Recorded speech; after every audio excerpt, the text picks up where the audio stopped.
Thank you, Joseph. Tēnā koutou, tēnā koutou, tēnā koutou katoa. Kei te mana whenua o tēnei takiwā, nai tua hururi, kei te mihi, kei te mihi, kei te mihi. Ko Jessica Halliday tōku ingoa, ko ahau te kaiwhakahaere o te Pūtahi, Centre for Architecture and City Making. Kia ora tātou katoa. It's my pleasure to welcome you all. Those in the room and those who've just joined us online, welcome. To Moving Around a 21st Century City, the fifth and final event in this year's Christchurch Conversations Towards 2030 series. This series is about sharing information about how together we can reduce emissions in Ōtautahi Christchurch. Now, addressing climate change, reducing emissions, is now a collective goal to which we've committed to, both at a national level, a regional level, and here, a local level as a city. And everyone can contribute in some way. We totally acknowledge the complexity and interaction of environmental, social, and cultural challenges that we face, but also that the topics in this series are not divisible. So land use, which we discussed yesterday, and transport, which we're discussing today, are so intertwined that they are essentially the same thing. But it's so exciting to be here at this moment because you get the sense that things really are changing now. And they're changing here, not just in Glasgow at COP26. When Joseph Hullen opened the first event in this series earlier this year, he used a really well-known Ngaitahu whakatauki.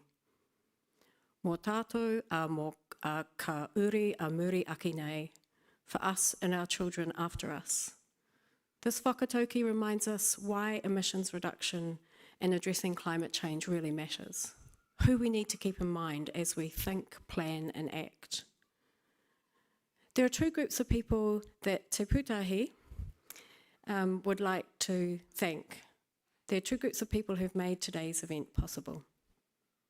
Firstly, our sponsors and supporters, our series partner, the Christchurch City Council, and our series sponsor, the It's Time Canterbury Climate Campaign, and our research partner, the Huritanga thread of Building Better Homes, Towns and Cities, one of the National Science Challenges. And secondly, the others who've made this afternoon's event possible are our 17 excellent speakers. Thank you all for accepting our invitation to speak and help us get to grips with this, the most vital of topics for climate action. So I'd like to welcome Councillor Mike Davidson to open this afternoon's Christchurch Conversation. Welcome, Mike.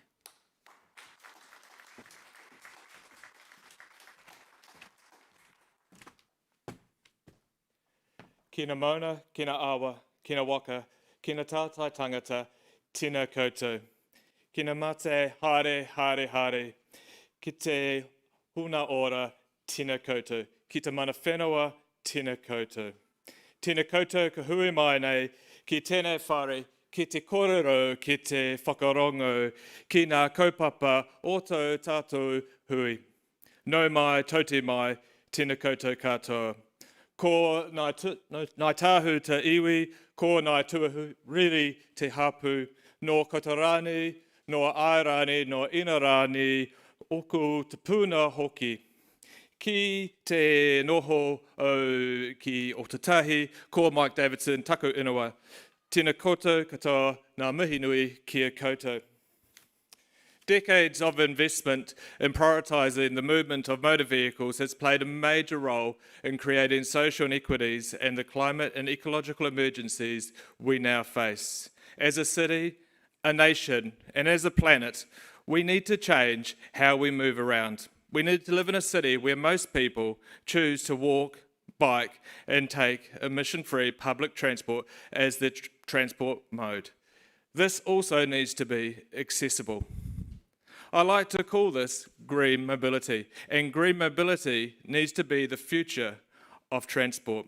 However, this requires a step change and everyone working together with a shared purpose. People need to give politicians the mandate, and in a world of dis and malinformation, the politicians need to be well informed and resolute in doing the right thing for people and planet. In the recent 10-year long-term plan, Christchurch City Council, as well as reconfirming its 100-kilometre major cycleway route program, will be investing more in local cycling connections. Council also committed to over $100 million for public transport infrastructure, increased the investment in footpath maintenance, and the creation of slow-speed neighbourhoods. 25% of the transport budget in the long-term plan will be invested in green mobility. Compared to other cities, this is very good. And while other councils envy what Pūtahi is doing in the cycling space, we're not actually doing enough overall. Finally, I'd like to thank Jessica and the team from Pūtahi for this afternoon's event and for this series of Christchurch Conversations. The City Council is really pleased to be able to support it. Nō reira, tēnā koutou, tēnā koutou, tēnā tātou katoa.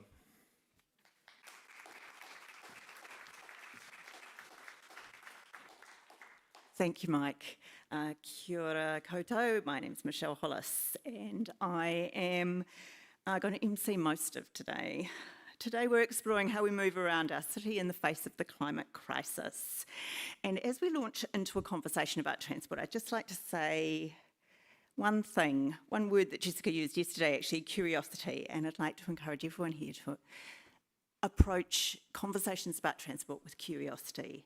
Perhaps the biggest stumbling block we have in this area is all or nothing thinking.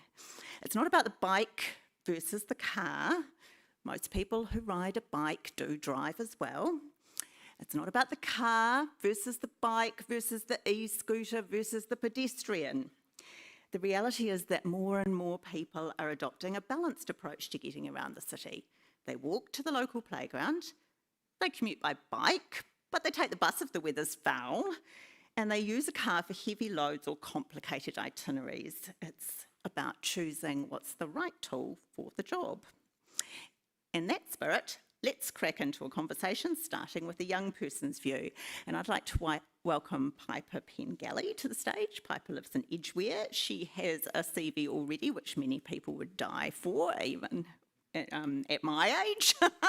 Heavily involved in youth work and leadership here in Pūtahi, and is currently on the management team of Youth Voice Canterbury, as well as being a UC student. Piper.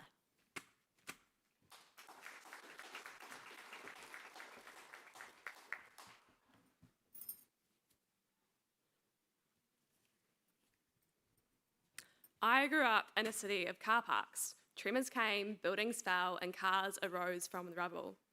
In a city reinventing itself, I was a young person at the table. Many council meetings did I attend, submissions did I write, and opinions did I give. Not least being the Greater Christchurch Regional Public Transport Plan, which became a welcome distraction from school exams, as I gathered the thoughts of 500 young people for a submission. This year, I got my full driving licence. That sits heavy with me. The lady behind the counter at Waka Kotahi said to me at the end, she said, "Oh, you'll be excited now." No, I wasn't. Instead, I was left feeling like a traitor. I had given in to the petrol, the cars, the road trips, the road. I don't yet own a car, but I'm already so invested in the system merely by virtue of its design and societal expectations. I don't enjoy filling up with petrol, not just because I'm a broke student, but because every drop detracts from my future. I'm not here today as a demanding woke youth, but because transport innovation is crucial for our future. In 2030, I'll be 27, 4 years out of uni and embarking in adult life. 2030 isn't far away, but the changes we make before then will play a dramatic role in determining our future climate. I'm here as a person concerned about their future. And like every young person, I have a vision for the future. Like every young person of my generation, that vision is underpinned by a desire to survive, and if not, to thrive. In a time where climate anxiety is the latest pandemic, hope for this vision keeps me sane. My transportation vision for 2030 has lots of nooks and crannies, but it can be boiled down quite simply. I want a cultural shift that supports thriving, a vision I don't see as a radical idea. So what are the cogs that drive this cultural shift? What comes first, the chicken or the egg, the system or the users? Well, if you ask me as a young person, it'll always be the system. Young people are one of the most frequent users of the bus system, yet this isn't by choice, but by financial and licensing restrictions.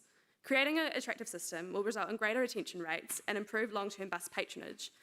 As youth grow up and are liberated from these restrictions, so we need to capture their attention while we have it. A silver bullet to our transportation problem does not exist. We're not all going to be riding hoverboards or driving EVs, so we need to design our cities and our thinking to welcome a flexible transportation approach. When we leave the house, we actively consider our daily chariot, be it bike, car, foot, or scooter. But to divest from our single occupancy driving inclination, we need to invest in our alternatives. More bike lanes, alleyways, and streetlights are just a few examples. Bigger investments like light rail for Christchurch's commuting masses should be prioritised over south-east, north-west, and south-west highway corridors. And as for buses, they need a major facelift, a task bigger than a one-size-fits-all face job. Buses need to be clean, quiet, electric, and safe. But above all, they need to be reliable and accessible. Payment and fares are not the biggest influence on bus patronage, but they make a huge difference. Payment by phone or paywave methods need to be implemented to remove any barrier to busing. Public transportation needs to be more than just a means of getting from an A to B as well. In a neoliberal world obsessed with productivity, we need to convince users of the value of getting more time on the bus to send emails, listen to a podcast, finish off work, or in my case, learn a language. After all, the bus is the self-driving car you never knew that you always had.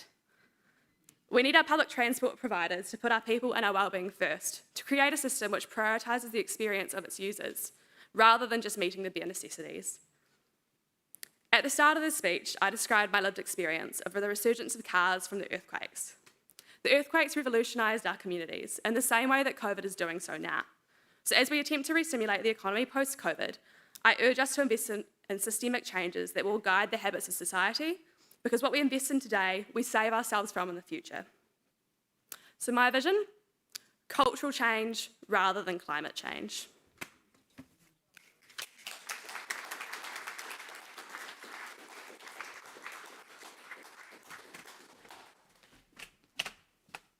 Thank you so much, Piper. Thank you. Here's a fact about Christchurch Transport. 80% of people who drive to work do so alone. I'd like to introduce Karishma Kumar now. Before I met Karishma and her colleagues, I thought that transport planners were really boring people. Turns out they're not. Karishma has over 6 years of experience in the transport planning industry. She was based in the UK, in London, before coming to us, and we're very lucky to have her. I'd just like to invite her to come straight up and share some of her knowledge about Christchurch's transport emissions.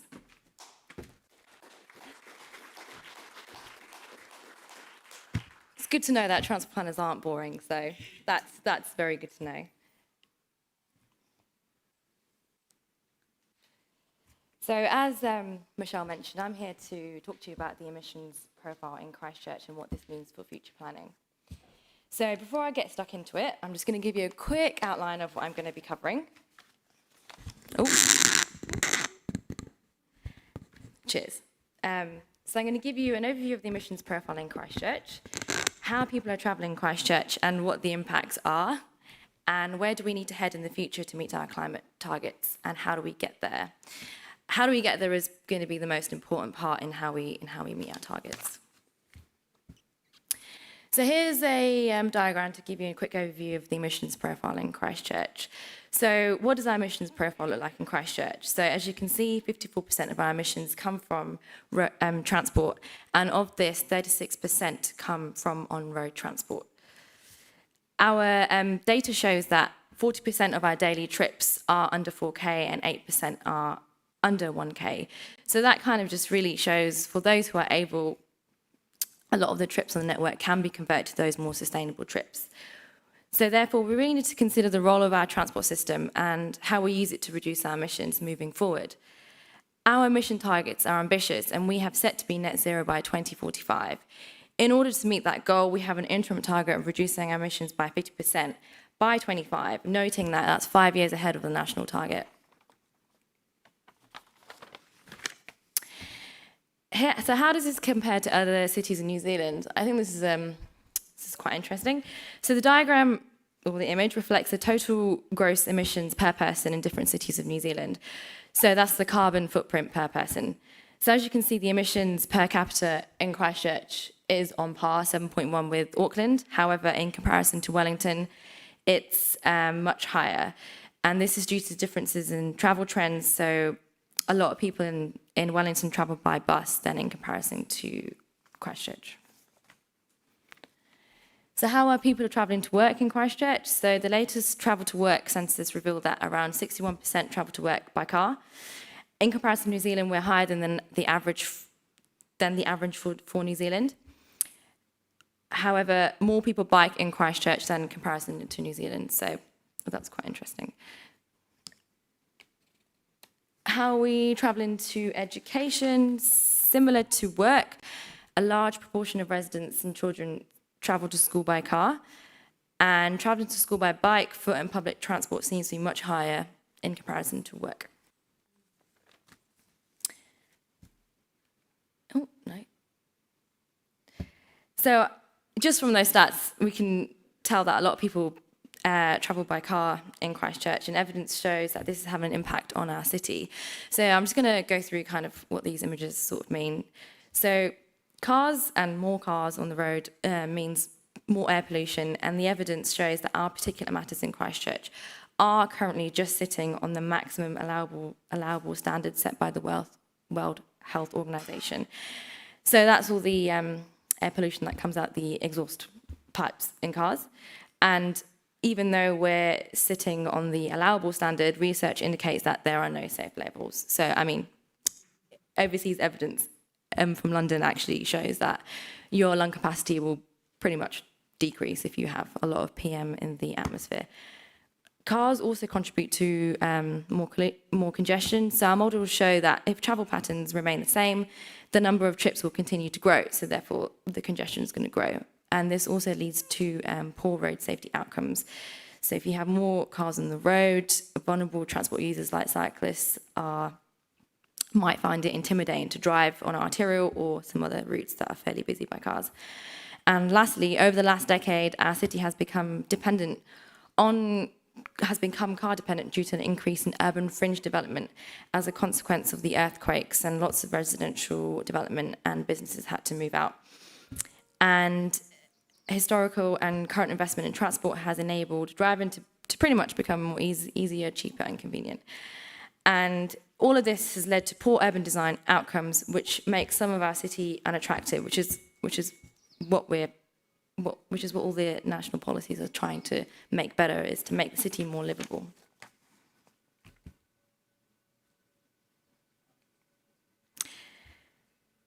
So in light of our current state and future targets for emission, where do we want to head? The image below shows a transformation of Oxford Terrace over the years. So we want to head where Oxford Terrace is now. So you can see the image where it's very vibrant and there's lots of people dwelling on the street. So we really want our city to be safe and livable and where people want to hang around in. And alongside that, we want the city to be productive and vibrant where businesses thrive. And all of these aspects will enable us to transition to a low carbon city. So how do we get there? Based on international and national evidence gathered, here are some examples of levers we may be able to pull to get to where we want to get to. And I'll just quickly explain a few examples. So through our spatial planning and based on evidence overseas, if we encourage better land use planning, for example, plan residential developments or encourage residential developments near sustainable transport corridors, then you're more likely to get people to use these transport options, and you're also providing more access. And that's an example for the carrot. And for the stick, low emission neighbourhoods and low traffic neighbourhoods are becoming increasingly popular overseas. And in Auckland, they have started to trial out some of these initiatives. So we could start to trial out some of these initiatives here and use greener infrastructure within those initiatives to provide a healthy environment. So Innovating Streets is sort of already doing that as well. So that's a good. And charging to use a road or to enter a particular road has become an increasing popular way to reduce car use and also reduce emissions. and also reinvesting that money gathered on those charges to reinvest in sustainable transport has become a good way of providing those opportunities to create an equitable transport system. That doesn't want to work. So this will only really work if we encourage growth in the right areas through our spatial planning, and we use transport to shape and support this. In order to do this, we need to have the right policies, tools and frameworks in place to support this, as well as central government support through legislation changes where needed to enable some of those actions, and funding required to enable some of those big changes on the road network. This will enable us to plan for a future and will allow us to meet our climate change targets whilst also creating a place that everyone wants to be in.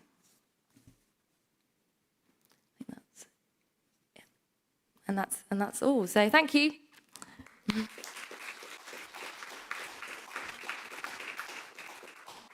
Kia ora, Karishma, thank you very much. We're going to swap over to Zoom now, and we're going to hear from Caroline Shaw. So these events are very much about Christchurch, and we love to have Christchurch people, but Caroline is such a great communicator on the issue of what makes a healthy transport system that we had to have her. She is a public health medicine specialist and epidemiologist. Her current research is at the interface of transport, health and climate change, particularly around the health opportunities offered by decarbonising the transport sector. And she's based at the University of Otago in Wellington. And I'm looking at Rick, and I'm going to vacate now.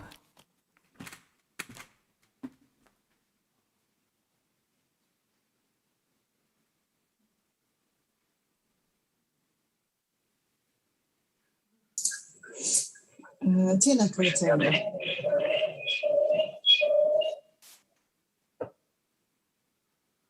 Tēnā koutou.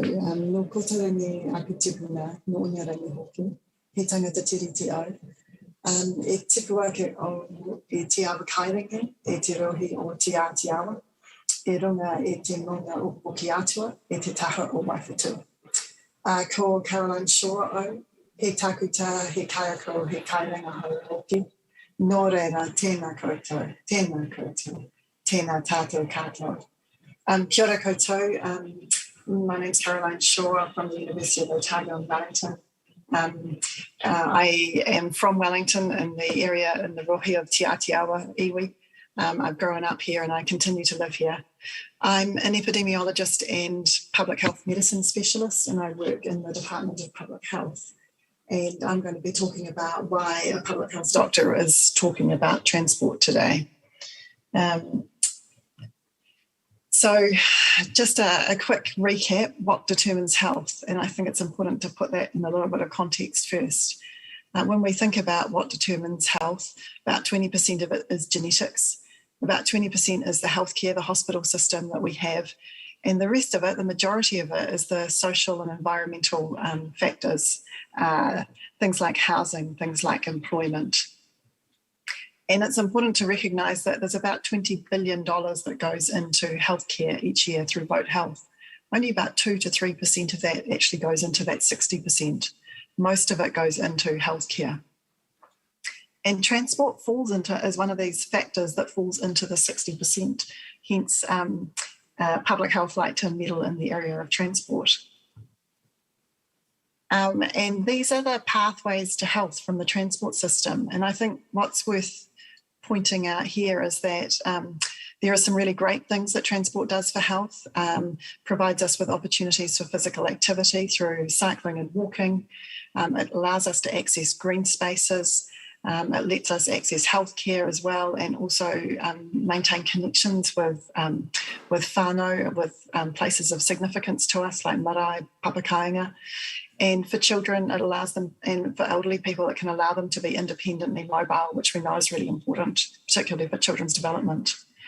But it also has a whole lot of detrimental impacts, things like contamination. The way that we design our systems excludes a large group of people. It causes a lot of air pollution, it emits greenhouse gas. Transport can be really stressful for people through road rage and through continued sort of low-level stress engaging with traffic. We think probably about 1 in every 20 deaths in New Zealand are as a result of the transport system. Could actually be higher than that. No one's really looked comprehensively at it. The other thing to mention is that many of these pathways that I'm showing you the image of here, it's really difficult, if not impossible, to quantify them. So we've really only we can quantify a small subset of them to understand what the impact is. And the other thing to say is that there's lots of inequities here. So the people that get the least benefits and contribute least to the adverse impacts of the transport system, so they drive least and produce the least greenhouse gases, they're the ones most likely to have their health harmed by it through higher exposure to air pollution, more likely to die in vehicle crashes. And they also have to spend proportionately more of their income on travel. For example, low-income households in New Zealand, in 2019, they spent 28% of their income on travelling. When you think of how high the cost of housing is, there's nothing much left over after that. The other thing is we're getting into this vicious cycle where the current transport system, it causes a profound amount of health damage. It also causes 20% of our national greenhouse gas emissions. And the greenhouse gas emissions themselves cause further health damage through climate change. We know that climate change is sort of one of the biggest health crises of the 21st century. And the other thing that happens is that because our current transport system is causing people to have poor health through air pollution exposure, through road traffic injuries, that also means that the health sector has to emit greenhouse gases to treat them. So again, the health sector is about 4 to 5% of our national greenhouse gas emissions. And that's a very carbon intensive activity. And the transport system in its current configuration is actually forcing the health system to produce more greenhouse gas emissions. And again, also contributing to climate change. So we're in this really vicious cycle. But I think what I wanted to say is that we don't have to be in this cycle. There's a whole lot, this is a really exciting time to be working in transport. And I think most people hopefully would agree with me there, is that we know what the answers are. We just need to work towards getting to them. And I want to spend a few slides just talking about what a healthy, low carbon, equitable transport system looks like. And I think this is an image from a part of London where they've put in lots of low traffic neighbourhood infrastructure. And I could hear from the first talk that this is something Christchurch is looking towards doing, and this is absolutely fantastic. Because these are probably some of the most effective things we can do to encourage cycling and walking. And we know also that it creates neighbourhoods that people feel safe in, where crime is lower. People are relaxed. They're not worrying about their children rushing out onto the road. They're not being blasted with noise or with fumes from traffic. The other thing we know is that some of the concerns that people have about putting this stuff in aren't really justified by what actually happens. So we know that people who run shops in these kinds of areas, they actually generally see an increase in customers rather than a decrease. And we know that things like ambulances and fire engines doesn't really take them any longer to get to where they need to get to, even when this kind of infrastructure is in place. This is a cycle highway in Germany. So in Germany, they've invested in putting these sort of big, basically cycle roads between small towns that aren't too far away from each other. And they separate them from traffic completely. And when they encounter roads, they tend to put tunnels they'll put a small underpass under the road so that cyclists don't need to slow down and they don't need to interact with traffic at all. And so you can see that a healthy low carbon transport system looks like somewhere where it's safe to send your kids off to travel independently by themselves. People don't need to sort of mentally prepare themselves to go out cycling or walking as people do at the moment.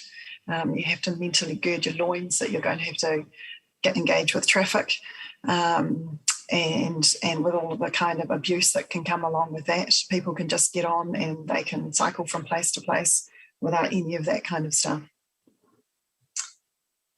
And then also a healthy low carbon transport system looks like a place where public transport is prioritised as well. This is an example of a bus rapid transit system, and they are really popular, particularly in lots of areas in South America.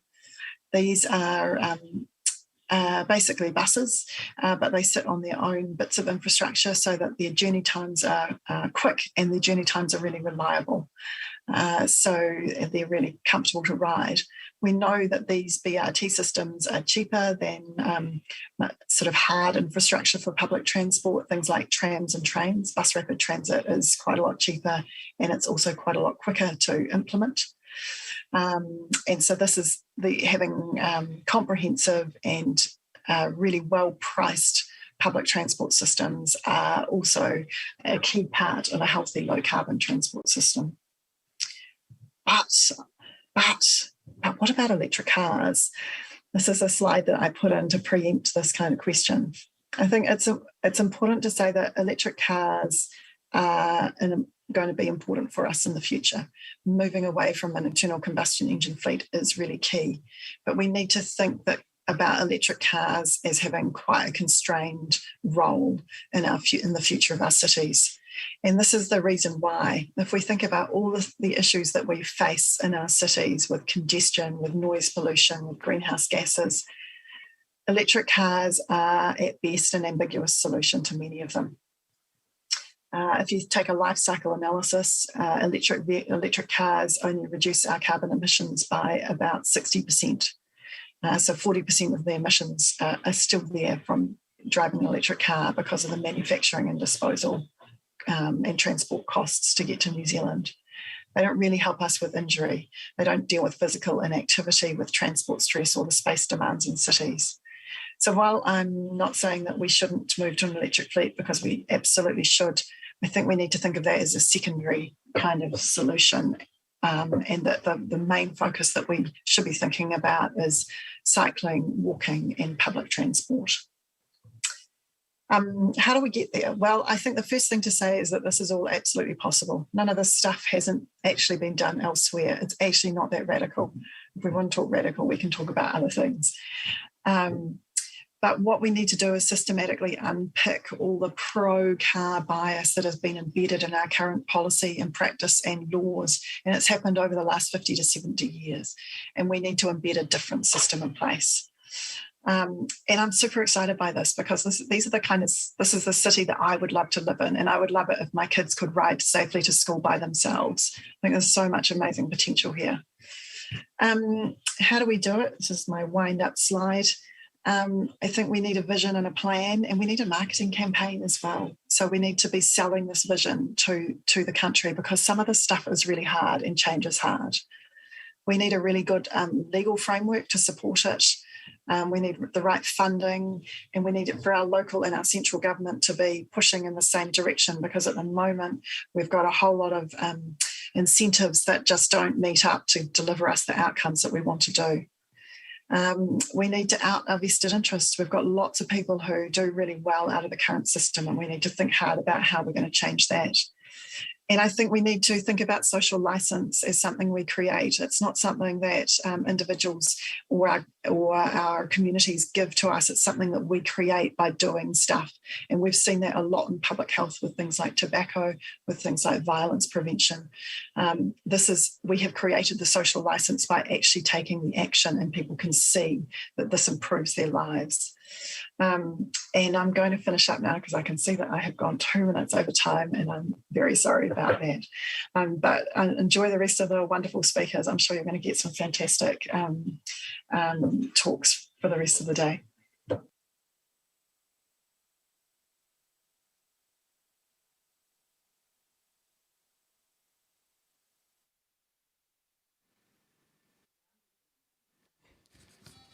Okay, right. We're moving on to absolutely my favourite part of these events, which is where we invite some locals to talk about what they're actually doing at the moment. So we have got 6 locals who I'd like to invite to come up along here now.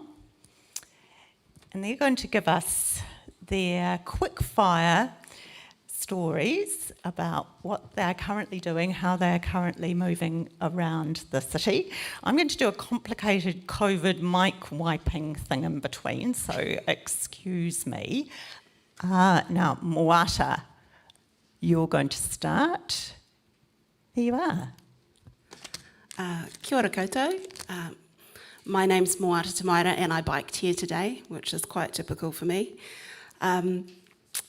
When I was thinking about what I would say for this, I was trying to think of a word that encapsulated cycling for me.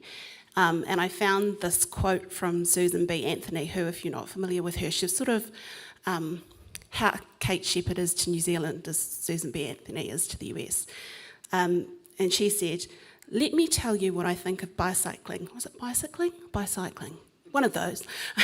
"I think it has done more to emancipate women than anything else in the world. It gives women a feeling of freedom and self-reliance. I stand and rejoice every time I see a woman ride by on a wheel. The picture of free, untrammelled womanhood." Amazing, eh? I believe that Susan B. Anthony was right. Cycling is freedom. And for me, that freedom is realised in different ways than she was probably thinking of. I had the freedom to move around this wonderfully flat, cycling-friendly city, unencumbered by anybody else's timetable. I am not required to stay anywhere until a taxi or an Uber arrives, nor am I mindful of what time the car parking building closes. I am a free agent. Night and day, I leave when it suits me. I have the freedom to hop on and off as the whim takes me. I can stop and look in a shop window or check out a new piece of street art. I'm never more than a kickstand away from grabbing a drink at the dairy or convenience store on my way or stopping to pervert Art Deco houses. I love you, Art Deco houses. I have the freedom to pay absolutely nothing for my morning commute, not for fuel or parking. The only cost is to my legs, but it's good for your legs. It's made you strong, so stop complaining. I have the freedom to wear whatever I want when I'm cycling. I often cycle in 3-inch heels. The secret to doing this is that there is no secret. It's just as easy as biking in flats, and it's certainly easier than walking in them. And any clothing is cycling clothing in my book. One Halloween, I biked to work in a black tulle veil, opera gloves and a cocktail dress. The only fashion rule is always wear a helmet. And mini skirts are problematic, but anything you feel good in is good. I have the freedom to travel on my own at night. Where I might balk at walking home alone on a bike, I'm a moving target. I feel no fear. I'll leave you in the red glow of my rear light, lit up while I lit out. I have the freedom to stop. If traffic gets too much for me, if I don't like this intersection, if turning right on this busy road is too stressful, I can, as if by magic, become a pedestrian. Just like that. Because if the road is too much, the footpath is always there until I'm ready to magically transform again. I have, finally, the freedom of feeling the breeze on my face and the road at my wheel, and after grinding doggedly up the overbridge to Sydenham, that freewheeling descent down the other side is like being 10 years old on my Raleigh 20 on a Saturday afternoon without a care in the world. And I also have the freedom to never, ever have to circle the block searching for a parking spot. Thank you.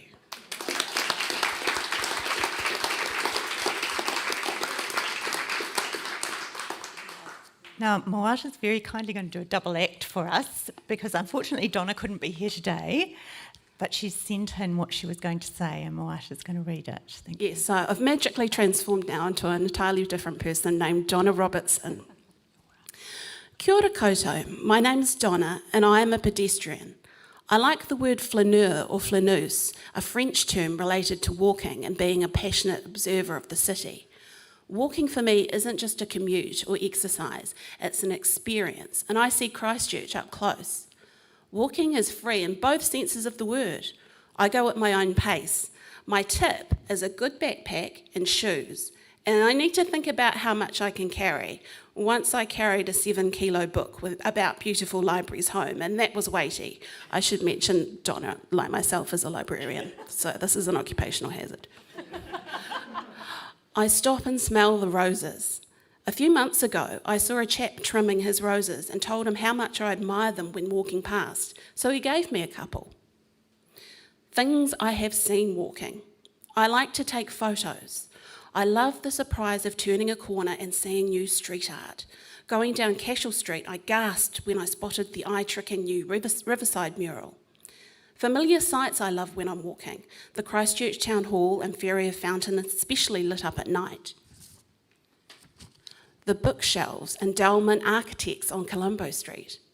Dairies, sunsets, sunrises, big skies. I mostly walk the same paths, but just by going down a different street, I see new buildings and things. I like observing people. Some can walk and do something else. I've seen a lady walking and eating butter chicken. A chap walking and typing on a laptop. A man walking a cat. And once I saw someone walking backwards down the street. Things I have smelled. Walking in the evening, the smell of trees and plants is very alive, and when the rain hits the road, there's the amazing smell of petrichor. I smell dinners being cooked, the captivating odour of fish and chips and Indian food. If I'm walking by myself, I often have headphones on and listen to music. It's a chance to decompress. Walking alone eases my anxiety, but it's great to walk with family or friends. I walk with my kid to work and school. We chat, play games and sing songs. And once we did the whole of Bohemian Rhapsody twice. It's the best start to the day. Thanks.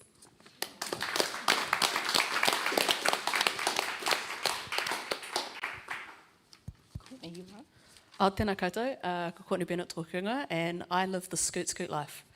So that's a technical term for somebody that uses e-scooters as their main form of transport, which is me. I just want to preface this by saying I cannot follow up what we just got. That was amazing. But yeah, so my main form of transport, pretty much every movement I make during the week that's work-related is via e-scooter.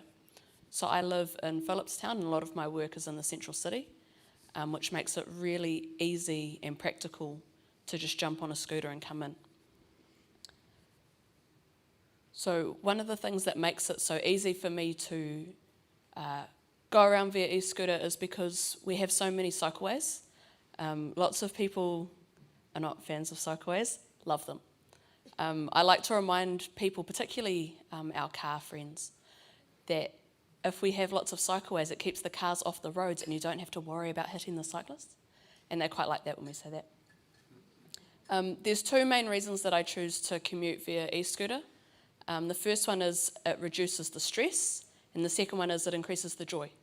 So when I say it reduces the stress, I don't have to worry about traffic. I don't have to worry about there being roadworks and all of a sudden a road's closed. I need to find a new way to get where I want to go. I don't have to worry about finding a car park. Amazing. And I don't have to worry about paying for a car park.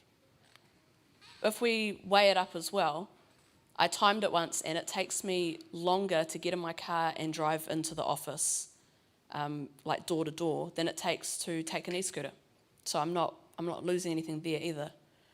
Another way that it reduces stress is if I, for example, decide to go into town for some cups of tea, and I want to get home, I would not feel safe walking home. But I feel extremely safe, like how we said about the bikes. I feel extremely safe because I'm a moving target. And there's been many times where it's been later at night and I've needed to get home. I haven't had to worry about drunk driving, getting an Uber, walking through unsavoury neighbourhoods. I've just been able to get on a scooter and shoot home and not think twice about it, and that's a real luxury. When I talk about it creating more joy, it's fun. It's fun. Like, it's such a great time just jumping on a scooter and just yeeting yourself into town. Technical terms. But it just adds that little bit of fun and excitement into your commute. And if we can add fun and excitement and joy and curiosity, as we talked about earlier today, into these little moments in our day, they add up over the day. And yeah, that's why I like using e-scooters. Kia ora.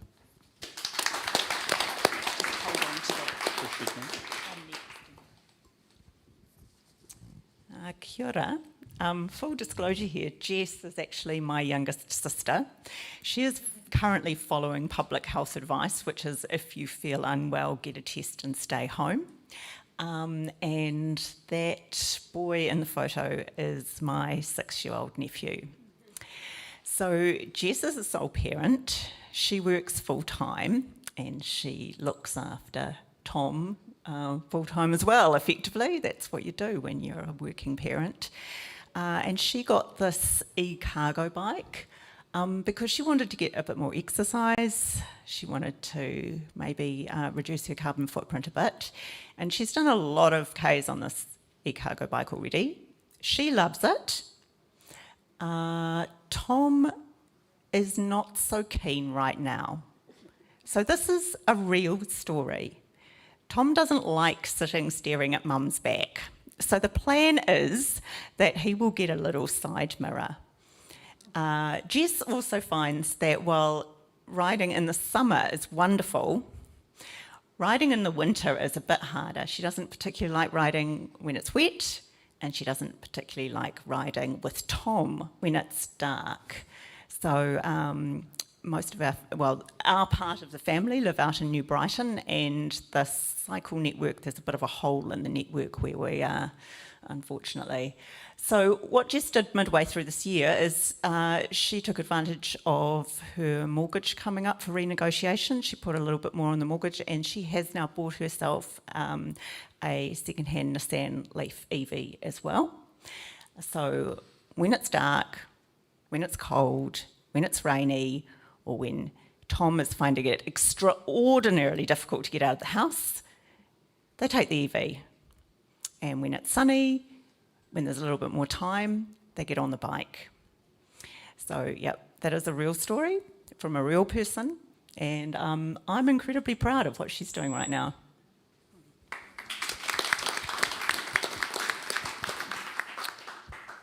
There's a nice photo of me. I'm not usually that cut at this time in the afternoon either. I'm David Boot. I own this company called EV City, and I suppose more importantly, I drive and sell electric vehicles. When you drive to work in the morning, you drive to work with this great cloud of CO2 behind you. And when I drive, I go carrying this great cloud of smugness above me. Because every time I slow down, I'm harvesting some of the energy I've just spent back into my battery. When you slow down, you're wasting all of that energy, heating up your brakes, and you're still burning fuel. It's not so smart. When you're sitting at the lights, you're just burning fuel. I'm sitting there smiling. When you drive off, I've left you behind me.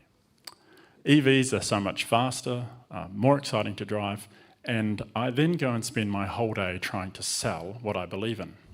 And let me tell you what your excuses are, because you do have them, and every customer that comes in with the same 3. And because you don't have a microphone, I'll tell you what your excuses are. The first one is the batteries. What about the batteries? They're not recyclable. Well, let me tell you, 300 kilograms of fuel will last you about 30 hours and is gone. 300 kilograms of batteries will last you about 30 years and is by weight about 98% recyclable. The next objection you might have is something about the energy. Oh, they're just as bad because they burn fossil fuels. We have fossil fuel burning power stations out in the country, and you're just putting the energy into town. You're just as bad. Well, in New Zealand, about 82% of our power on average is renewable, and in the South Island, 100% of the power is made by renewable energy. Our biggest battery in New Zealand is actually the Southern Alps. It's a storage device. And when the water melts, it's cheap running. The last excuse you have is range.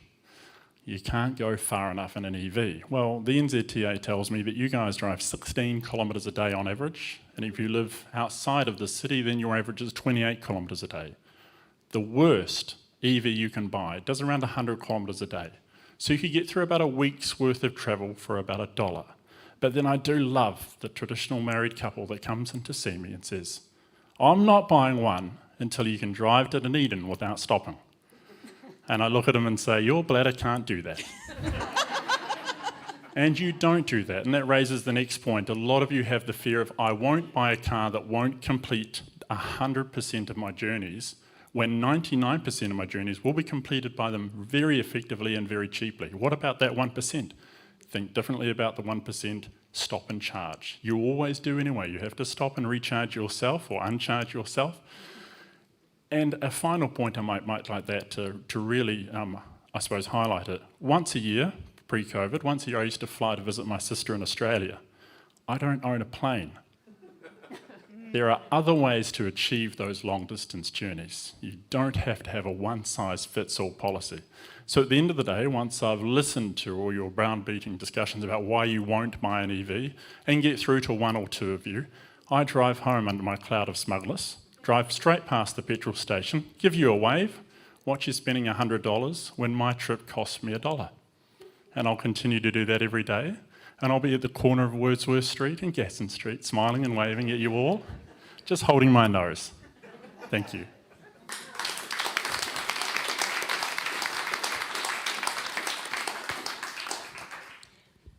Kia ora everybody, I'm Rachel Mullins. I don't know if can anybody hear me? Great. So I'm Rachel Mullins, and I've been asked to talk about being a person with a disability and what I do in terms of, trying to be a little responsible with the climate, I guess. But before I get into that, I just want to say that what I've really liked today is listening to all of these people. It's made me realise again that we are more the same than we are different. So just because I'm in a wheelchair doesn't mean I can't help out with climate change. So as I was listening to everybody, I kept thinking, oh my God, that's me as well. So I'm a person that doesn't drive purely because you wouldn't want me on the road. I'm not really good at staying on the left-hand side of the road, and I'm not particularly good at going straight. So you don't really want me to drive anyway. But because I don't drive for most of my life, I'm totally reliant on taxis for transport. And one of the things I've always hated about taxis is I'm dictated to by what time they can pick me up and what time they can drop me off. So either I'm somewhere and I'm having a terrible time and the taxi's late, so I have a terrible time for an even longer time, or I'm having a great time and all of a sudden the taxi turns up and I've got to go and I can't have a good time anymore with all my friends. So about the time that Christchurch had the earthquakes, I spent a bit of time at home working from home in the earthquakes, and as Christchurch rebuilt and we got nice new footpaths and nice wide footpaths, and we had lights that told us how long we had to cross the road in the centre of the city, I started walking in my chair. But let's face it, this is my version of walking. So I started walking, and as I started walking, I noticed things around the city that I had never seen before, purely because I was always in the car. I talked to people that I'd never met before, and they talked to me. I got to know people in my neighbourhood, and most of all, I loved it. I absolutely loved it, and probably the best thing I've done in the last 12 months was on New Year's Day this year. Some friends and I took a taxi, admittedly, out to Ferrymead, but then we walked from Ferrymead along the coastal pathway out to Sumner. That was the best thing I'd ever done in my life, and I'm really excited that the council has just started to do the last little bit of that walkway, because obviously not next New Year's, but the one after that, I'm going to do it again, and I probably won't need 15 bourbons when I get to the pub at the other end. It was a little bit rough, But I mean, I guess the thing for me is I do still use taxis from time to time, especially when it's cold. But it gives me choice about how I'm going to travel, when I'm going to travel, and which way I want to do it. The other thing is, like someone else mentioned, I love the cycleways. The cycleways are dead flat. I don't really like hills and bumps and stuff like that. So the cycleways are dead flat. If I'm walking at night, the cycleways are the most lit up part of the road, so I feel really safe. And like somebody else said, I'm a moving target. Nobody wants to take me on either. So thanks for listening, guys.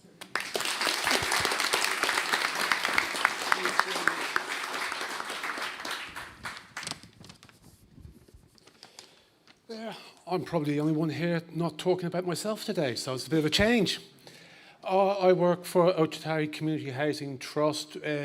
We manage about 2,500 social houses around Christchurch and Banks Peninsula. We've recently completed 90 homes out on Brome Street, so anyone who's driven down Brome Street will know exactly where I'm talking about. So that's us. As part of that, sorry, I'm just going to move over there. As part of the company, we've committed ourselves to have an all-electric fleet. And as part of the discussions, we said, how's that fair with just the company delivering an electric fleet for ourselves? We have cars, scooters. We don't have bikes for ourselves at the moment. But how's that fair to our tenants? Can our tenants afford cars? Can they not? Is there a way around it? So as part of our thinking, we came up with the idea, can we do a car sharing scheme for our tenants at a complex?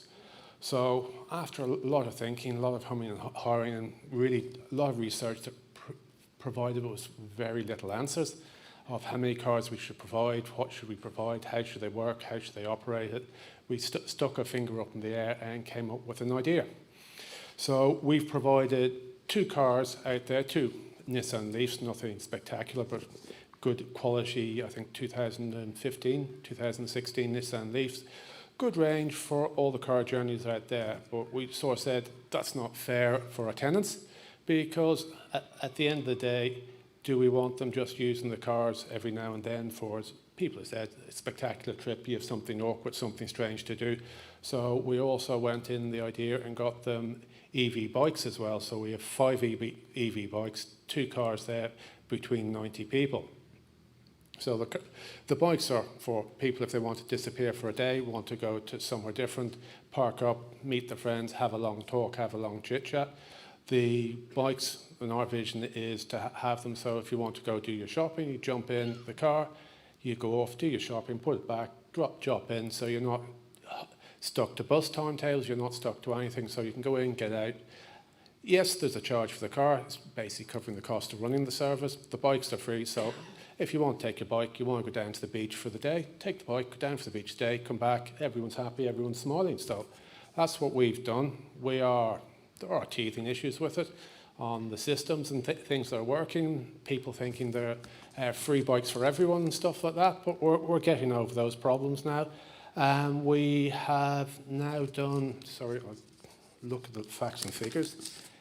We have had, we have about 20 active users out of 90 homes. We have done about 1,000 kilometres and about close on 200 hours of travel time in cars saved from our people. Our anticipation going forward is that these will pick up more, people get more used to them. As people's old cars basically give up the ghost, most of our tenants can't afford to maintain them, can't afford to replace them, and we believe we'll get more successful as we go along, but time remains to be told, and we'll see how we go. At the moment, we're actually really proud of what we're doing, and we're really proud of how they're working out. Thank you so much.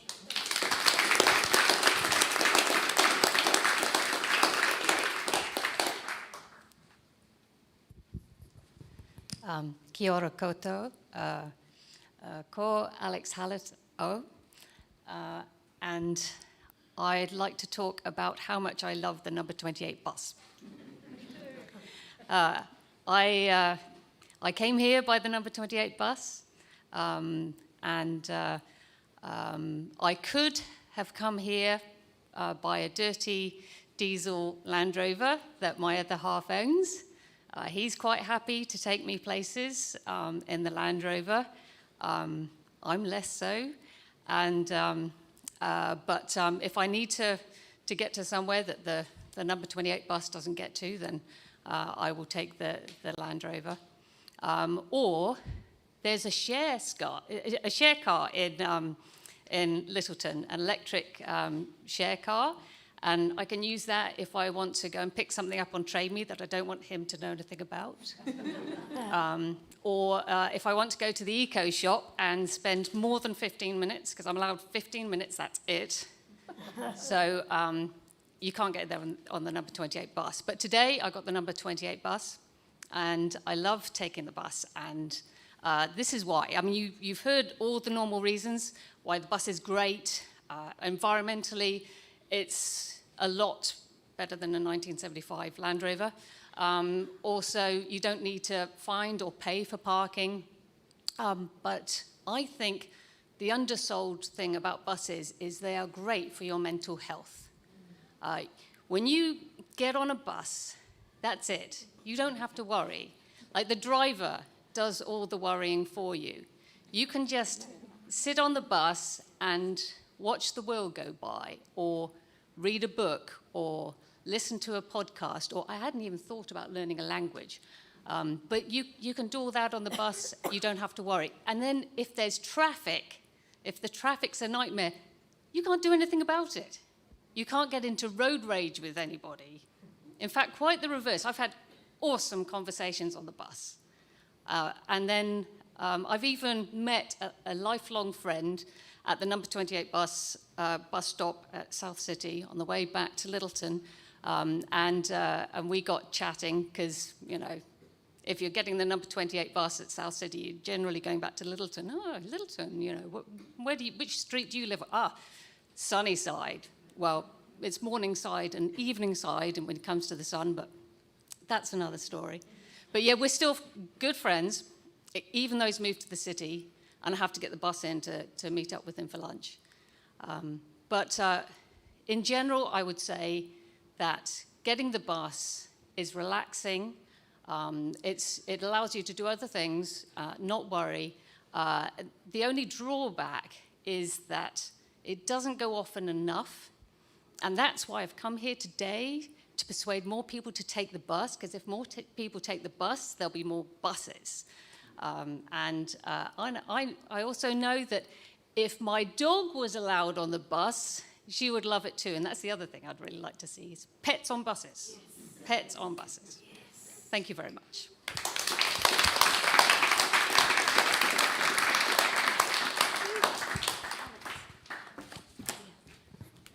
I'd like to thank all of our local speakers very much indeed. Thank you, Moata, Donna, Courtney, Jess, Dave, Rachel, Ed and Alex.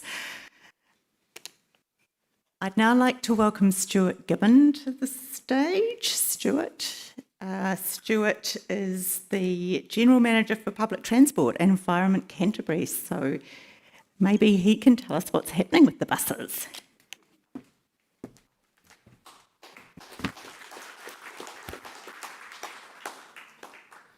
Tēnā koutou katoa, no Pūtahi aho, ko Stewart Gibbon toko ingoa.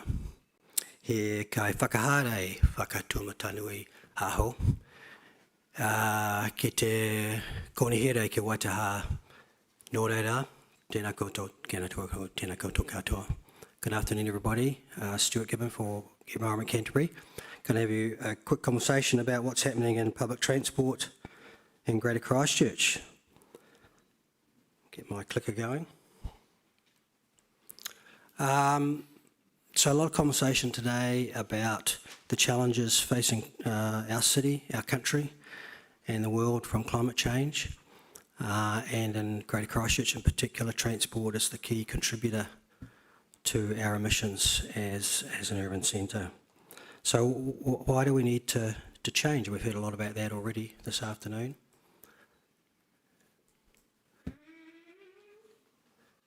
Well, we have a growing urban environment, and that urban environment is getting bigger, more people, more journeys, more travel, and if we continue as we are, that means more emissions. So we need to be able to address those emissions in some manner, but we've also got to recognise that we have a built environment already, and as Councillor Mike Davidson mentioned this morning or this afternoon, that built environment is predominantly based around motor vehicles, people driving cars. And so a lot of work is going on at the moment thinking about future state of our built environment, looking at what's happening internationally, and thinking about how we change that built environment to be more conducive to alternative modes of transport rather than the private motor vehicle. Of course, in the built environment, we have roads, as I mentioned, and as more people move to Pūtahi and more people travel, those roads are going to run out of capacity. So we need to think about how we use that capacity more effectively and more efficiently, because the solution is not to build more roads. Although if you talk to some of our colleagues in Wakakotei, they might have a different point of view to that.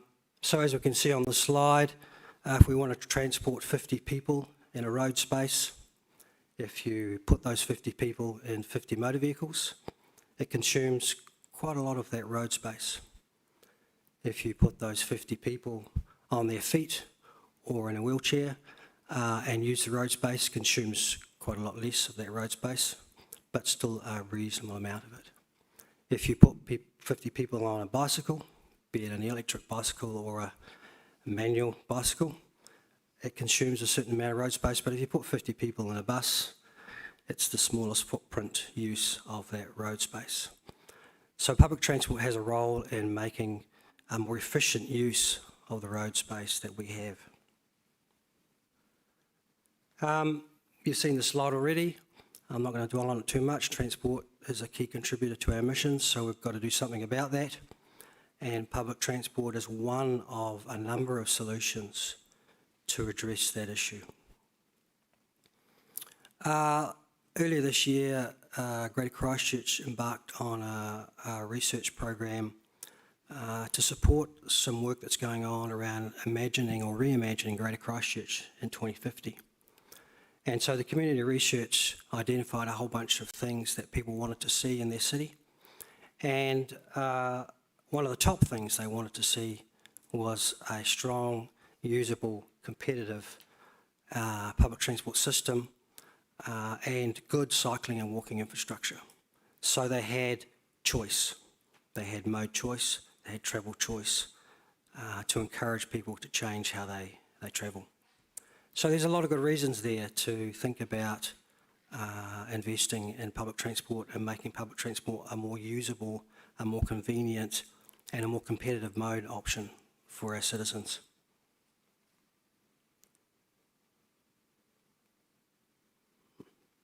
Here we go. So what would encourage more people to use public transport? I feel like I'm repeating a whole bunch of stuff that's been talked about already today. A number of speakers have already talked about some of these things. Piper talked about it earlier as well. The lady from Littleton mentioned it as well. So more buses, more frequency. One of the key reasons people drive their motor vehicles is because it's convenient. But climate change is inconvenient.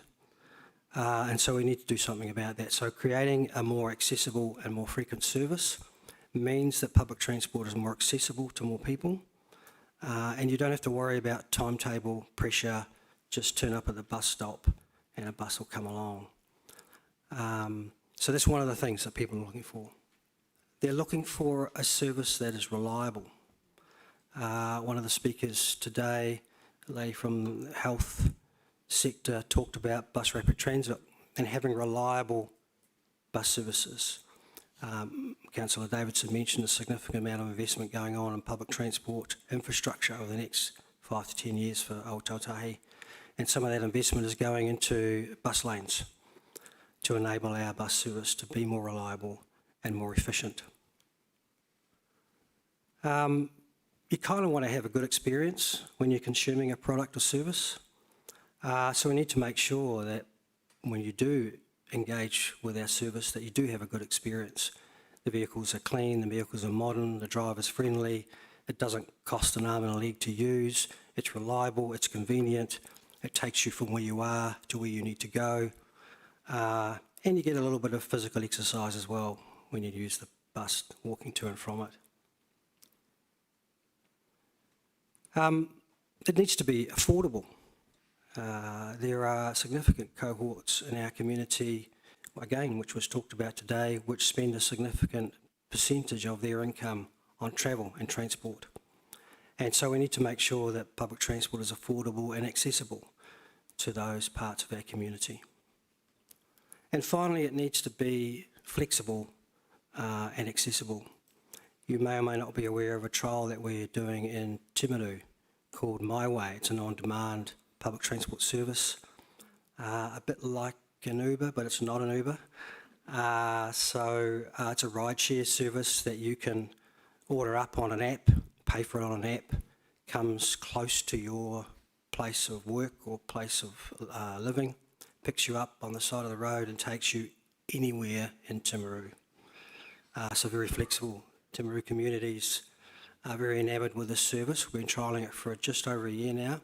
Fully replaced the fixed route bus service in Timaru with this concept.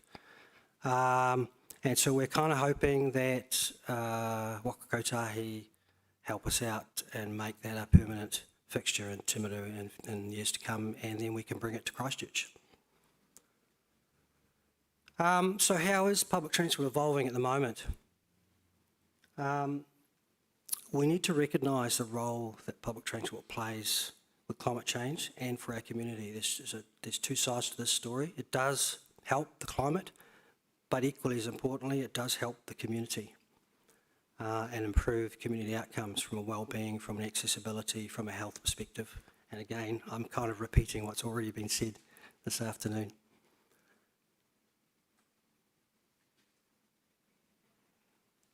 Here we go. One of our speakers talked about investment and changing how transport is funded.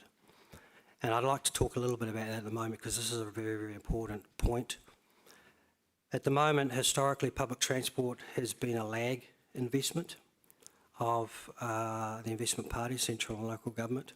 So we deliver service after it's needed, after the built environment has been built, after the bus lanes have been created, after the congestion gets out of control, and after emissions become a problem for us.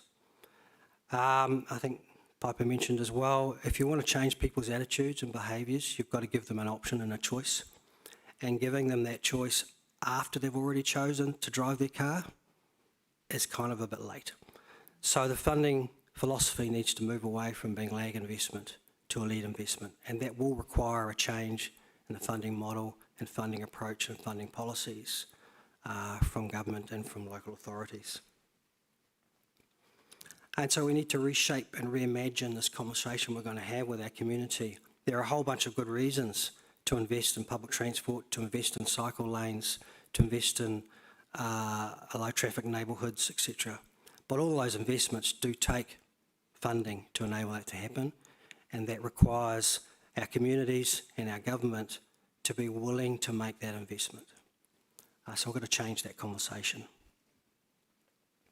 And finally, we really do need to embrace technology as a disrupting enabler of choice. There's a lady here today that was talked very passionately about using her e-scooter. Fantastic, disruptive technology for transport.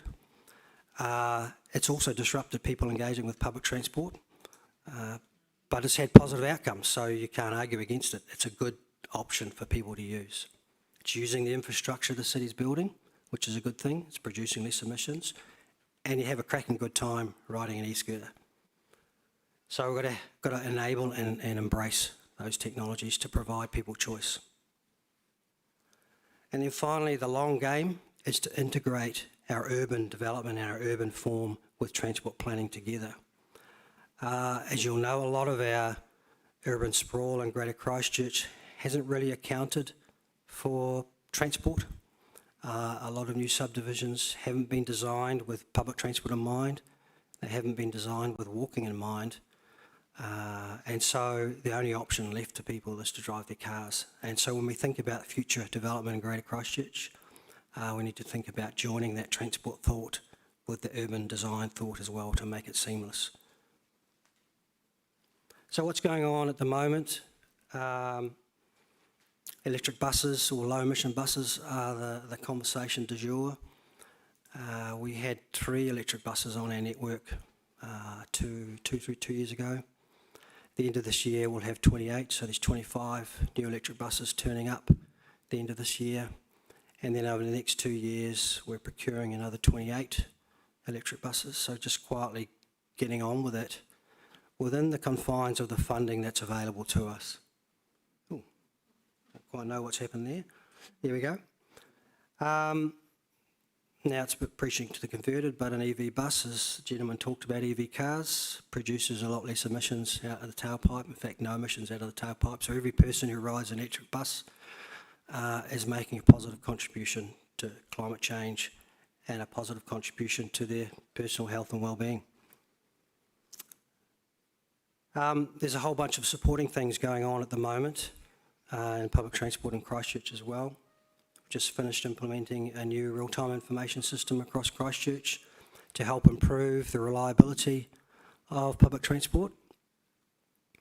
Our Greater Christchurch Partnership have committed to a business case called Public Transport Futures, which will see significant investment over the next 10 years in new services, increased frequency, public transport priority lanes, intersection priority for public transport to make it faster, make it more reliable, and make it more usable. Environment Canterbury has recently approved funding to reduce the cost of travel for under 19s. So that comes in February, so that'll help our high school students, year 13 high school students, and our first year tertiary students, paying a child fare instead of an adult fare. And then later on next year in July, a tertiary concession will come about for all tertiary students paying the child fare, so that's a good start. And then finally, Environment Canterbury is part of a national consortium that will be implementing a new national ticketing system for public transport across New Zealand, based on, as Piper mentioned, your mobile phone or your debit or credit card that's already in your wallet. So you won't have to struggle to buy a Metro card anymore. You have a card already in your wallet that you can use in public transport, or your phone that you can use in public transport. If you don't want to use your credit or debit card, you can go to the supermarket or the petrol station and just buy a hanger card and top it up at the supermarket or the petrol station or in a range of other retail outfits to make it easier and less of a barrier to consume our product. And that's a national initiative. And finally, I mentioned the Timaru on-demand service. We're really excited about this product because we think in the Christchurch context it will help us fill in all the holes between the core bus routes. It's just not feasible to run big buses down every street in Pūtahi, so concepts like this will help us fill the gaps and create more community services and community transport. Just need some help from central government to make that happen.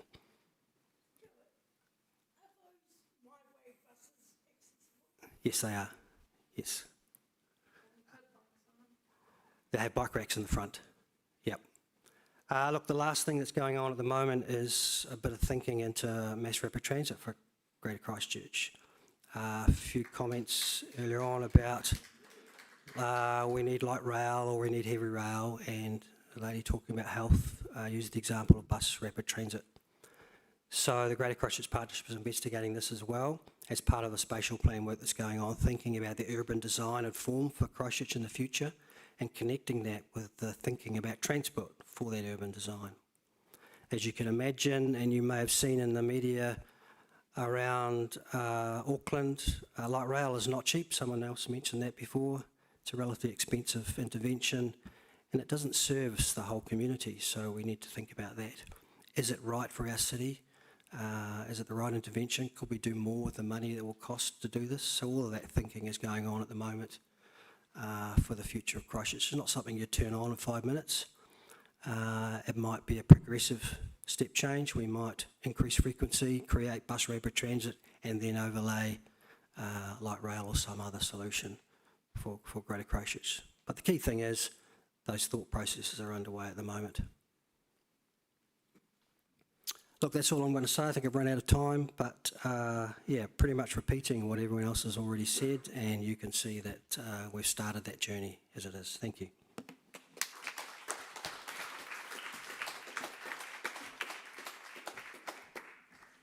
Thank you very much, Stewart. I'd like to invite Simon Kingham to come up. Simon's a professor at the University of Canterbury and also works for the Ministry of Transport, so he can put on 2 hats and talk about transformative shifts now. Thank you. Cool. So just to clarify, say anything that's not government policy, that's my university hat on, just in case, so don't quote me as a government policy. I'm just going to give you some basic figures. I guess most of you all know these, and they've been stated already a bit, but we've got that transport is responsible for 20% of our greenhouse gas emissions, 43% of CO2, and that we are recommended that we've got to reduce those by 13% by 2030, 41% by 2035, and that may even have changed over the last week because I didn't quite keep track of all the things that were coming out of Glasgow. But the point of this is that this creates great opportunity for us to do some of the things we need to do, and we can actually change transport for the better in multiple ways, which some others have talked about.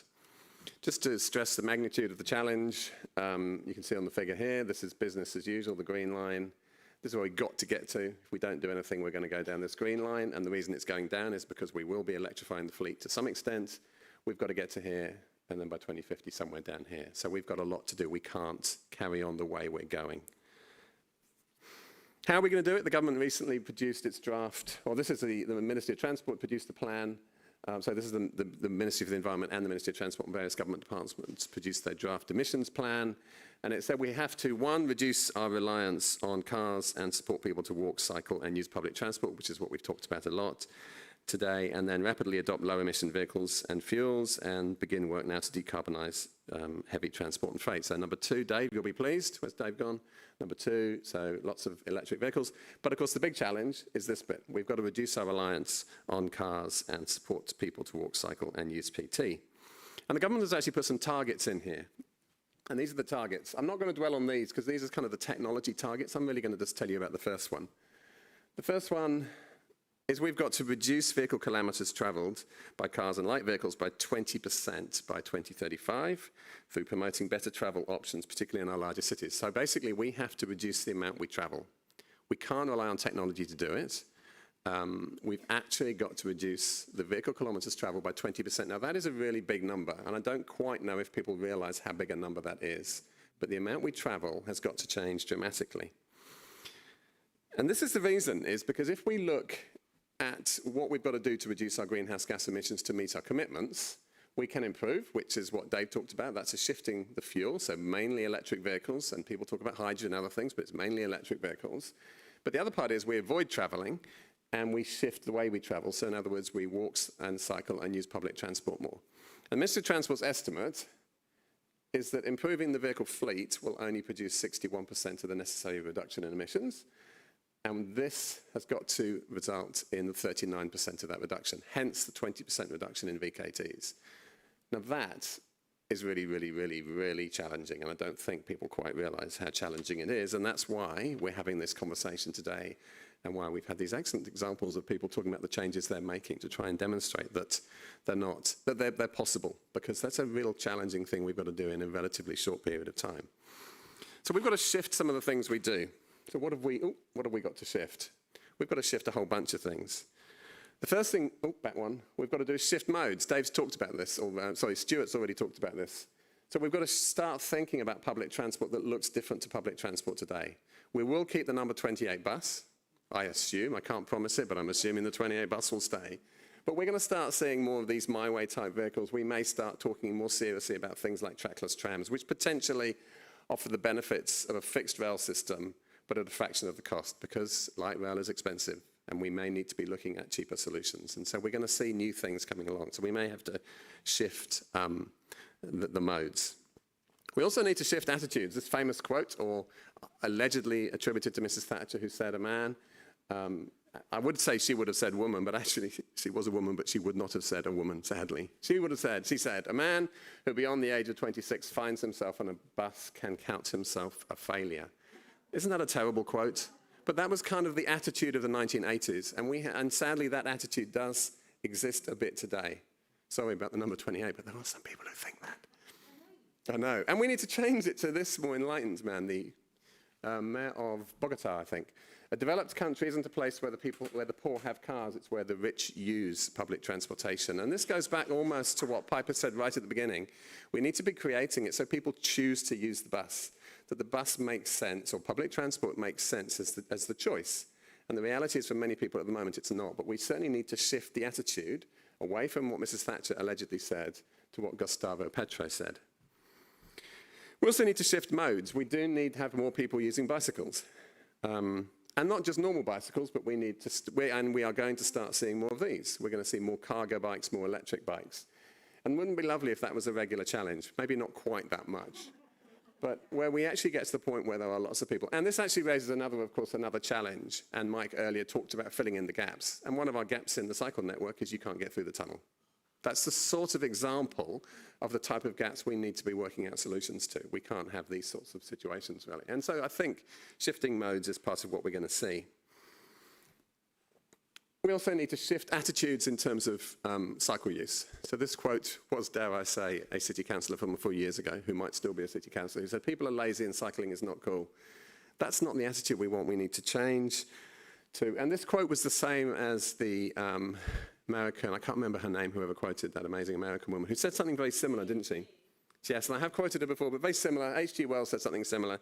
Every time I see an adult on a bicycle, I no longer despair for the future of the human race. So we need to shift attitudes so that cycling is seen as something valuable and useful, and it is not seen as a form of transport of weirdos and people with no money, or whatever else people think of it is, but we need to change those attitudes too. We need to shift land use. And this is from a Ministry of Transport document. So this is actually government policy that we're shifting away from having lots of roads for fast movement and less place over to slow movement and more place. And so we're going to start seeing things like this. This is an image from Barcelona before an implementation of a policy to reduce, reduce the priority of the car to this. So we're going to start seeing, and we need to see some things like this.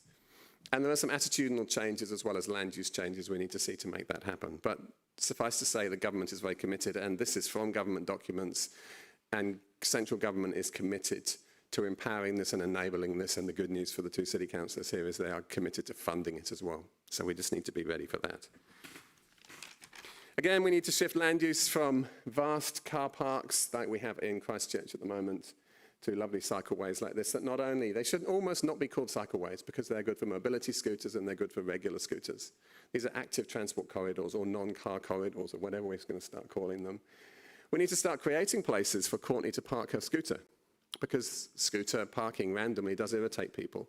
This is from Auckland, so it isn't an overseas example. We can do this, we just need to be a little bit creative to get away from some of the disadvantages of some of the other modes that we're now talking to and wanting to increase the use of.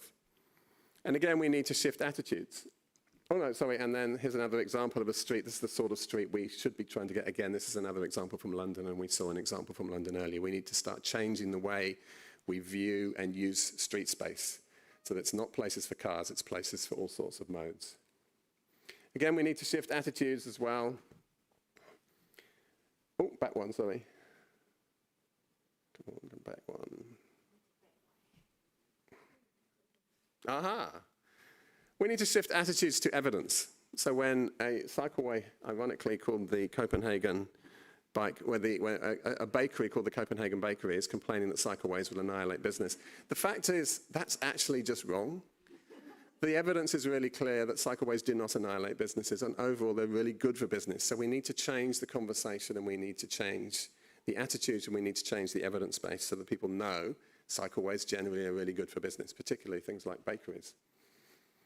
Similarly, many of you will have seen with the Innovating Streets project, there was some concern about it, and there was some disappointment amongst some people about some of the things that were happening.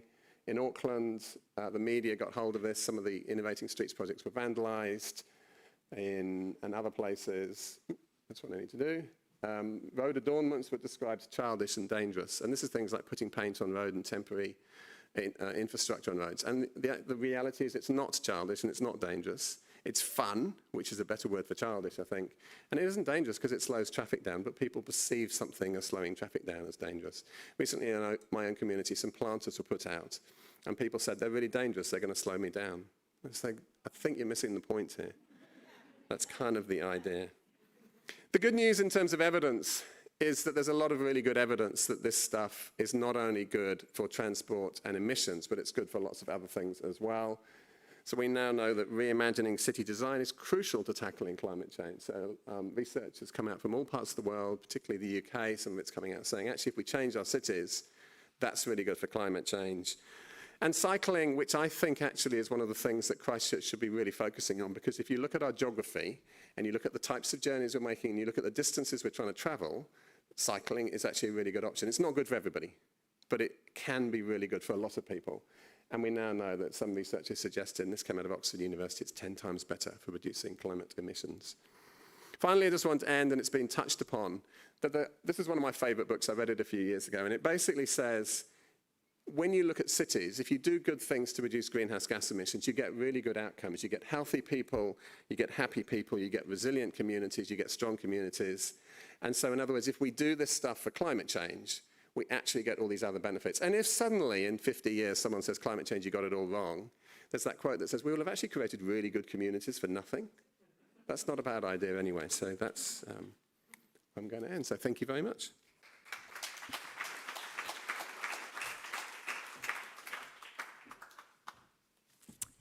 Thank you, Simon. Just want to acknowledge we are going to go a few minutes over. We're going to shift gear here and have a poet speak, and then we're going to wrap up with a couple of, in quotation marks, ordinary people. So we're wrapping up. Erik Kennedy is the author of There's No Place Like the Internet in Springtime, which was shortlisted for Best Books of Poems at the 2019 Ockham New Zealand Book Awards. He's currently co-editing a book of climate change poetry from Aotearoa and the Pacific. When's it coming out, Erik? Early New Year? Next May 2022. His heart would be gladdened if he never had to wait more than 15 minutes for a bus.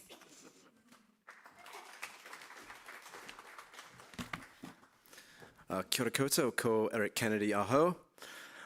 So for some reason, there's this trope about poets that says that they can't drive. I think it's a joke about how poets are flaky and unreliable.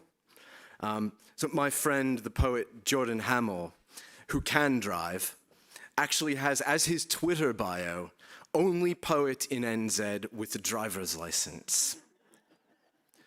But this doesn't mean, however, that all poets are car-spurning eco-angels, or that they don't understand transportation politics, or that poetry in New Zealand doesn't engage with how we all move around. So I have co-edited a book of climate change poetry called No Other Place to Stand. It's from 91 writers from Aotearoa and the Pacific. And in it, we've got poets coming at climate change from lots of different angles, obviously. No one likes toxic waterways. Dairying takes an absolute pasting.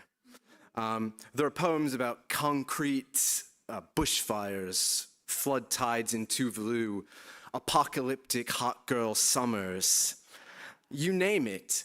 But I've gone back, looked through the manuscript, tried to make sure that I wasn't misremembering. And there aren't that many poems about transport solutions, transport guilt, any of that. Not as much as this country's transport heavy emissions profile merits. I should say that there are a couple of wicked poems. There's one about Teslas and tech bros. And there's one about what a lovely public transport system we could have built on Venus if only its atmosphere wasn't buggered. And that one goes out to all the people who think instead of solving climate change on Earth, the simplest solution is just terraform Mars. Not the most practical solution. So I've got a challenge for the poets of Aotearoa. We all don't necessarily need to get driving licenses, but we do need to be aware of what's going on the roads of the Motu, and we should write about it. We should write through those feelings and experiences, be a social conscience, more mass transit poems, please.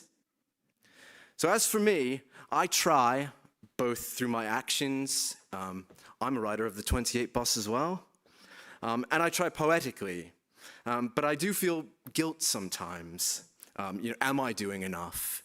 And a poem is a great place to express guilt.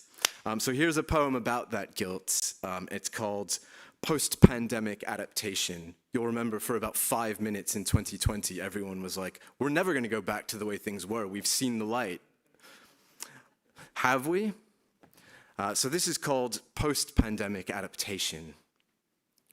I got so distracted by the excitement of not going back to the way things were that I accidentally went back to the way things were. I meant to continue working remotely, but instead I book a commercial flight whenever I go to the office or the supermarket. I thought I was letting nature heal, but I find myself chasing bees away from flowers wearing a hornet onesie. I'm only human, extravagantly, embarrassingly human, using my breadfruit weight brain and opposable thumbs to keep things the same or change them, whichever one benefits me personally. Well-meaning people say, don't beat yourself up, but for my villainy, I should thrash myself to within an inch of my spirit leaking from my nose like a vaporous neon mannequin as I lie on the grass, inert from my self-battering, the soft sounds of my breathing rising and falling in time with the sounds of back to normal traffic. Thank you.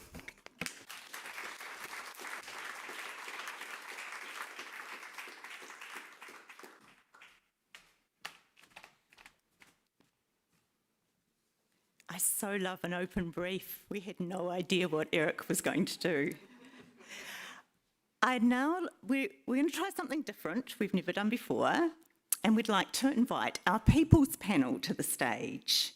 We've invited 2 members of the audience to share their reflections on the event for our wrap-up. So Peter Moore and Maggy Rakena, if you could come up, please.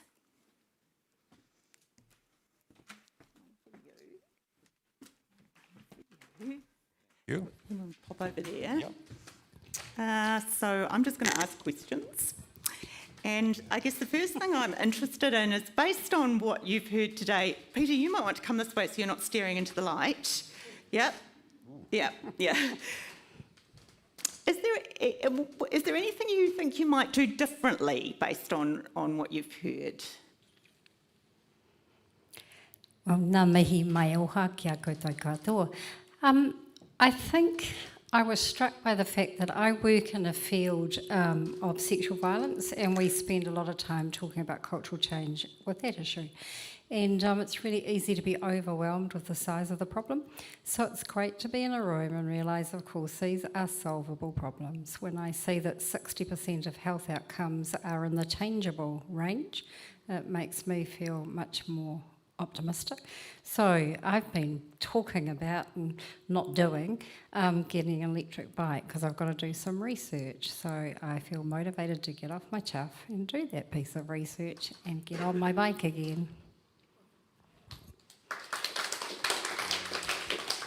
What about you, Peter? So the question was, Is there anything you think you might do differently based on what you've heard today? right, so I think what I'd like to do differently is get over my personal stiction, the friction of sitting still, and my bicycle, which has been sitting in the garage, which I used to use a lot 2 years ago, without a front wheel on it. I've got several spare wheels in the garage. I could actually just put one of them on this afternoon. I want to make that commitment to myself, pump it up, and just, I'm not going to ride into town, but just ride to the corner and back. And I think if I took those steps, putting on a new wheel, or a new secondhand wheel, getting the bike ready to go, and actually just cycling to the corner and back, that would remove a mental barrier I've had that's kept me from cycling into town for yonks, a year or more.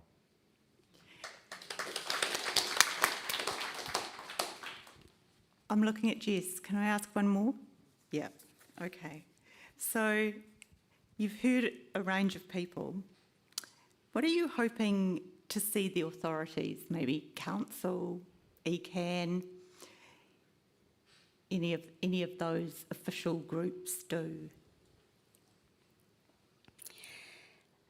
I want them to do all of the things that we've heard about because it's a smattering of a lot of little things, and I don't like the duck shoving that goes on and suggests that someone else should solve the problem. This is all of us. So I was excited to hear quite a lot of the stuff today, and I want that path to be carried on with. And our young people are our motivation. They're our hope holders, so good to have them guiding us.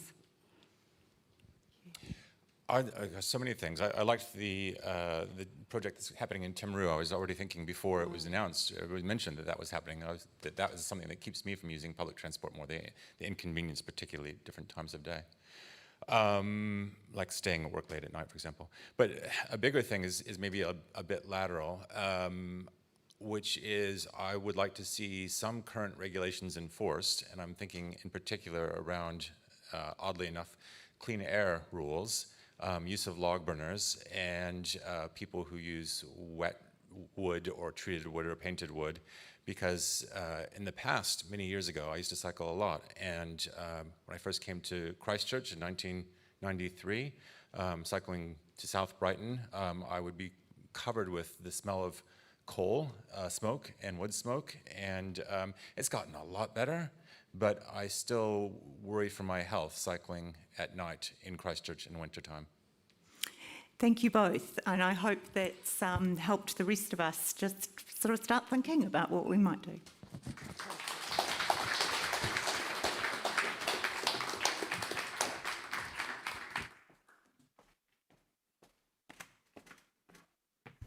Thank you all for staying with us over this quarter of an hour overrun. I'm going to be really quick and just say thank you so much. Thank you to everyone for coming. Thank you to the live stream for joining us.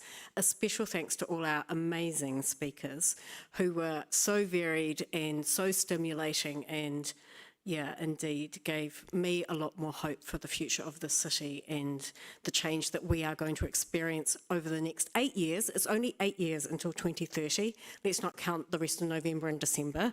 It's only 8 years. So I'm starting to feel more hopeful that we can do this. Thank you to all our supporters and our sponsors. And we invite you all to think about this change that needs to happen over this time. We can only do so much on our own, and we do need to do it together, and we do need the leadership of our local, regional and central government. A big thanks to the Te Pūtahi team for the last 5 events, to Emma, Erika, Michele and Rick, who's just joined us this weekend, and to our other team behind the scenes. Thanks to all our volunteers, our collaborators and supporters. Special thanks to Network Waitangi Ōtautahi and to Sustainable Ōtautahi Christchurch, to Tony Moore from the Christchurch City Council and Chelsea Halliwell from It's Time Canterbury, Rita Dionisio and Amanda Yates from the Huritanga thread of the National Science Challenge, Building Better Homes, Towns and Cities. Thank you all for coming to the events, for watching online, for your engagement and responsiveness. We'd love to know what you think. If you've come to any of these 5 events or to the expo this morning in the plaza, please come and tell us what you think, because we'd love to do more of these into 2022. Thank you, everyone. Let's go and do it.